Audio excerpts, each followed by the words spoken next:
Hello viewers, আসসালামু আলাইকুম। আশা করি সবাই অনেক বেশি ভালো আছেন। আজকের ভিডিওতে দেখাবো তালের ফোপরা কিভাবে রান্না করা হয়। যারা গ্রাম বাংলায় থাকেন অবশ্যই এটা চিনে থাকবেন, আর যারা শহরে থাকেন তারা অবশ্য নাও চিনতে পারেন, তবে এই ভিডিওর মাধ্যমে চিনে নেবেন। তাল এমন একটা ফল যেটাকে কাঁচা অবস্থায় তালের শ্বাস খাওয়া হয়, আবার পাকলে কিন্তু পাকা তাল হিসাবে খাওয়া হয়।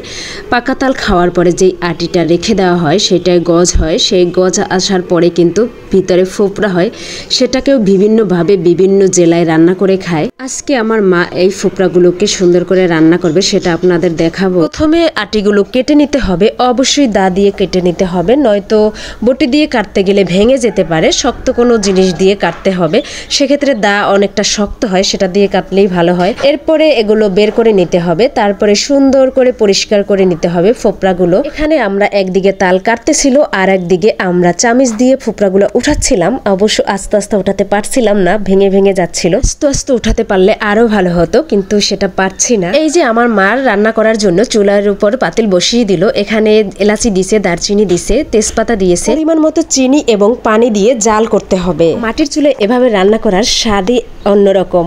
কত সুন্দর করে আগুন জ্বলছিল, দেখতে অনেক বেশি ভালো লাগতেছিল। আমরা শহরে বসে যেসব রান্নাগুলো করি গ্যাসের চুলায়, সেগুলো অতটা স্বাদ পাওয়া যায় না, কিন্তু গ্রামের মাটির চুলার রান্নার স্বাদই অন্যরকম। পানি, চিনি, দারচিনি, এলাচ সবকিছু মিলেমিশে যখন একটা সুন্দর স্মেল আসবে, পাশাপাশি লোক হবে এবং পানিটা টেনে অর্ধেক হয়ে যাবে, তখন সবগুলো ফোপরা অল্প অল্প করে দিতে হবে এবং অনবরত নাড়তে থাকবে। খেয়াল রাখতে হবে যাতে পাতিলের নিচে না লেগে যায় বা পুড়ে না যায়, এজন্য অনবরত নাড়তে থাকতে হবে। সুন্দর করে কষিয়ে নিতে হবে। কষানো হয়ে গেলে তারপরে দুধ দিয়ে দিতে হবে। দুধ কিন্তু আগে থেকে জাল করে নিতে হবে, জাল না করলে কিন্তু অতটা ভালো লাগবে না খেতে।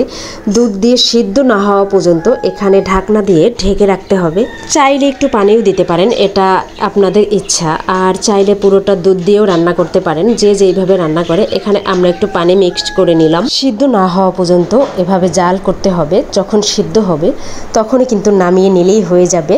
এই যে আমাদের মজাদার ফোপরা রান্না হয়ে গেল।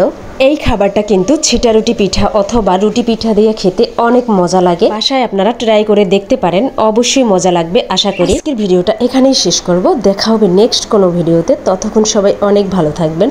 আল্লাহ হাফেজ।